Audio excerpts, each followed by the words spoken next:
Bueno chicos, ¿cómo están? Espero que estén bien. Bueno, vamos a iniciar otro video tutorial, en este caso para la descomposición de fuerza. Vamos a hacerlo en diferentes partes para que podamos tener un mayor entendimiento y vamos a iniciar con los conceptos básicos para luego entrar a la parte teórica y luego una resolución práctica de un ejercicio.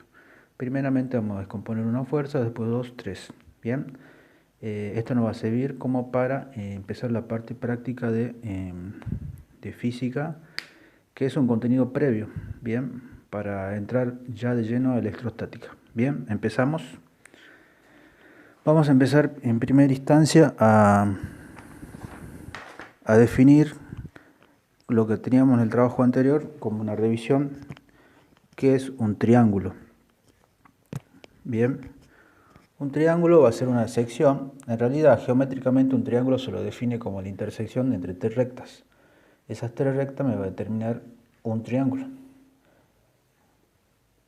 Esas intersecciones de las tres rectas me van a marcar puntos. Vamos a poner A, B y C. Bien. Donde en este caso, para la clasificación de este triángulo, va a corresponder a un triángulo rectángulo. Bien. Siguiendo con esto, ¿cómo lo identifico que es un triángulo rectángulo? Porque el ángulo interior de este triángulo, vale 90 grados. Ahora, dentro de este triángulo también tenemos otro ángulo, ¿no es cierto? Acá vamos a poner, por ejemplo, phi, y acá le vamos a poner alfa. Bien, eso es lo que habíamos visto en la clase anterior, en el video anterior, donde nos hablaba de que era un triángulo rectángulo. Es un triángulo en el cual uno de sus ángulos interiores vale 90 grados. Bien, ahora, ¿cómo yo reconozco los lados de un triángulo rectángulo? Voy a borrar este ángulo phi. Recordemos que los ángulos en un triángulo rectángulo van a tener nombre del alfabeto griego. En este caso lo puse alfa. El cateto opuesto va a ser el lado opuesto al ángulo de dato. Este es el ángulo de dato. Vamos a poner acá alfa, ángulo de dato. Bien. Ahora, empecemos. Yo tengo que identificar H, que es la hipotenusa. Tengo que identificar el CO, que es el cateto opuesto. Y CA, que es el cateto adyacente. Vamos a poner así para resumir un poco. Ahora, ¿quién es quién? ¿O qué lado es qué lado, digamos? En este caso, la hipotenusa va a ser el lado mayor. Es el lado mayor del triángulo. En este caso estoy hablando del lado mayor de longitud. Podemos ver que la sección BC o CB es mayor en este triángulo rectángulo. Bien, entonces el cateto opuesto, CO, va a ser el lado, o digamos es el lado opuesto al ángulo de dato. Bien, entonces este va a ser H y el lado opuesto va a ser enfrente. Este va a ser CO. Bien, entonces este BC es el lado mayor, va a ser hipotenusa, y como este alfa es el ángulo de dato, el opuesto va a ser el que está enfrente, o sea que va a ser el segmento BA. Bien, entonces este BA va a ser el CO, y el lado que me sobra va a ser CA, el cateto adyacente. Bien, siguiendo con el repaso, acá yo le voy a poner phi. A este le vamos a llamar pi. Yo sé que la suma de pi más phi más alfa es igual a 180 grados. Eso es una propiedad de los triángulos rectángulos, o de todos los triángulos, digamos, porque la suma de los ángulos interiores en un triángulo es igual a 180. Sigamos con la parte de revisión. Vamos a borrar la parte derecha. Ya hemos borrado la parte derecha. ¿Qué es lo que vamos a ver ahora?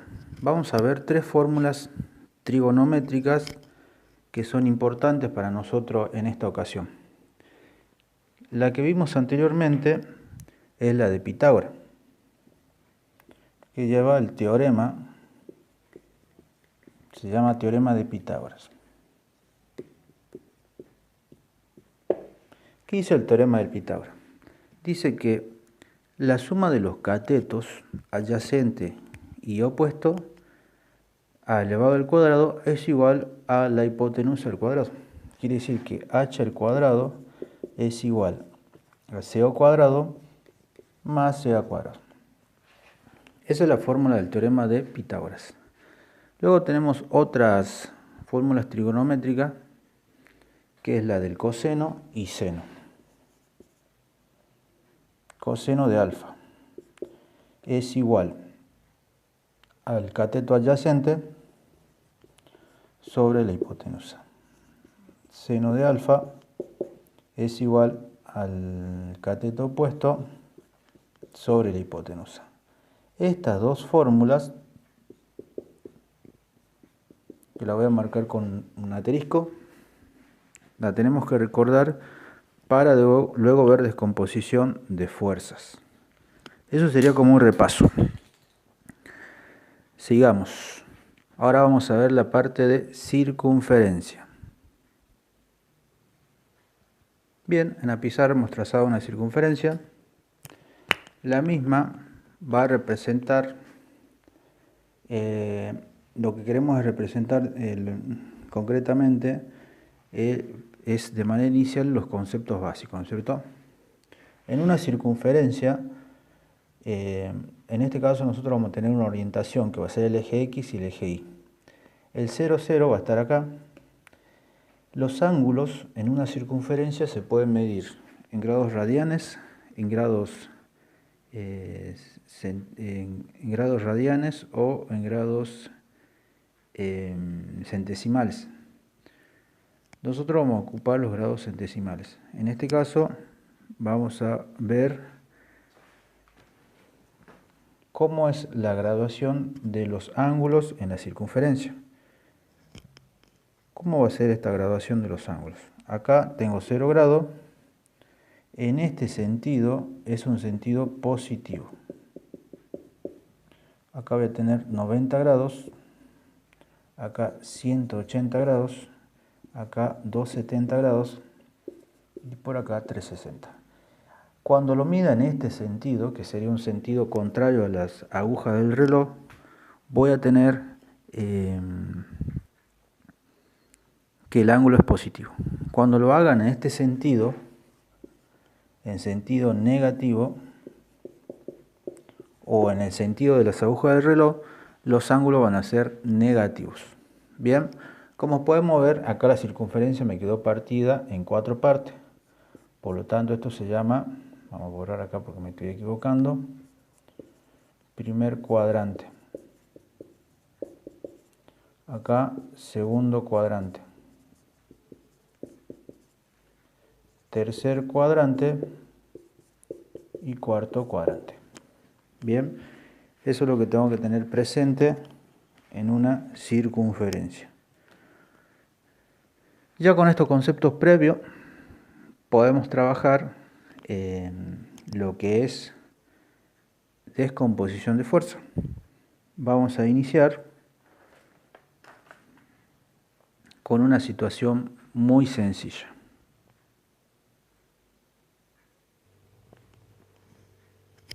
Bien, vamos a desarrollar la teoría para descomposición de fuerza.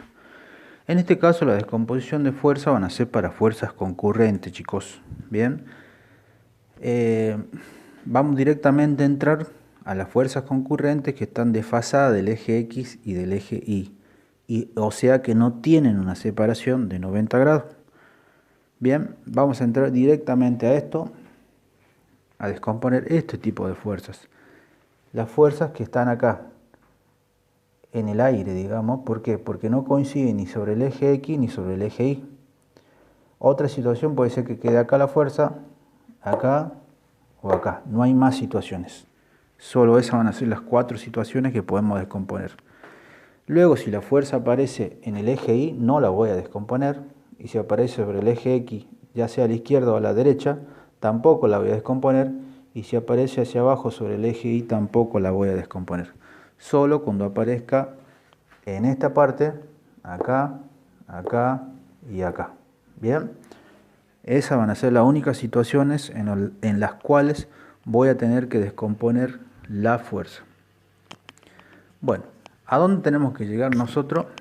Si ustedes recuerdan, en tercer año, en la parte de física de descomposición de fuerza, ustedes tienen una parte teórica que dice que la descomposición de fuerza en la dirección de X va a ser igual a F por el coseno del ángulo. Y la descomposición de la fuerza en la dirección de Y va a ser igual a la fuerza por el seno del ángulo. Bien, nosotros vamos a demostrar de manera matemática y física y de manera teórica, lógicamente porque estamos haciendo de manera teórica, la descomposición de esa fuerza F que está con rojo, y vamos a tratar de llegar a esto. Vamos a llegar a esto. Este es el objetivo. Vamos a partir de esta situación y vamos a llegar a esto. Bien, y para ello nos vamos a basar de conceptos matemáticos básicos. Bien. Ahora, en la otra parte del video voy a hacer esa descomposición. Lo voy a cortar acá para que no sea tan pesado. Bien, nos vemos en la segunda parte.